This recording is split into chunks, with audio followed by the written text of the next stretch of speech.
of independence from national decline after signing the sweeping One Big Beautiful Bill Act. Speaking at a patriotic rally in Des Moines ahead of the July 4th, Trump has said the legislation delivers on all his key 2024 campaign promises.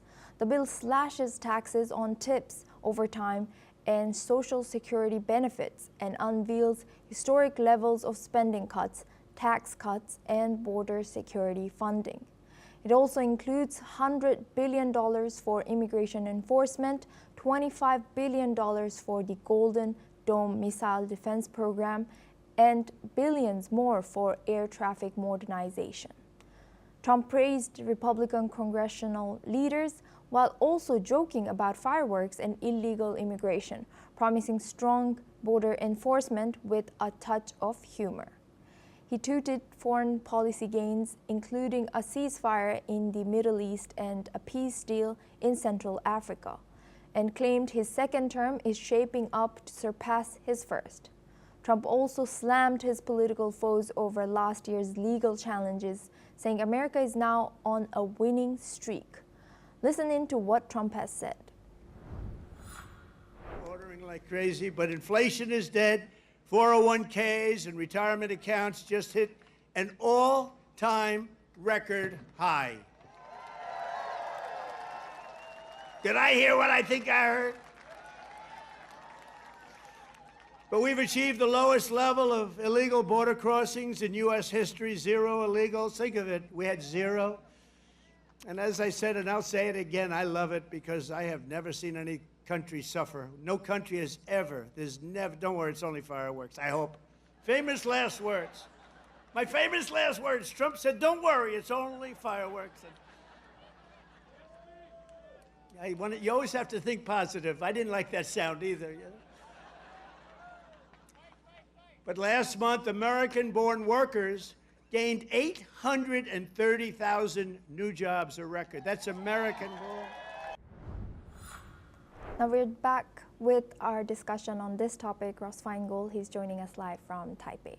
Ross, with $100 billion earmarked for immigration enforcement, does this bill meaningfully address the root causes of illegal immigration, or does it risk militarizing the border without delivering a comprehensive reform strategy, according to you?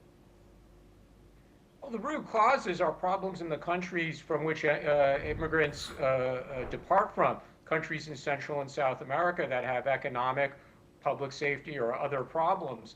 But the money that will be spent on enforcement, along with the policies implemented by the Trump administration, are certainly going to make it more difficult for people to enter the United States, whether they're trying to enter illegally or even trying to enter legally and to claim asylum, where the Trump administration has made a lot of changes to implement to relevant regulations with regard to asylum claims, and that's been upheld by the courts. So the ultimate result here, and we already see that from the data, is that people entering the country across the southern border, the numbers are falling considerably.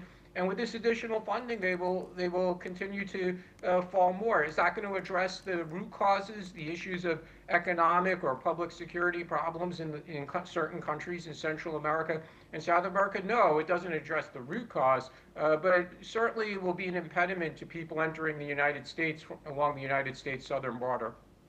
And also in this news, we saw that Trump cites a Middle East ceasefire and a Central African peace deal as proof of rising U.S. influence, given recent global instability. How much credit can this bill and the Trump administration realistically claim, and what benchmarks should we use to judge success of them? The answer to your question is pretty simple. Are people still shooting at each other? So in Congo and Rwanda, I think the Trump administration could take credit for that peace agreement. The Trump administration was instrumental in bringing the parties together in Washington, D.C., where they entered into the agreement. We'll see how long it lasts, but if it does last for a long time, then I think the Trump administration rightly deserves credit for that.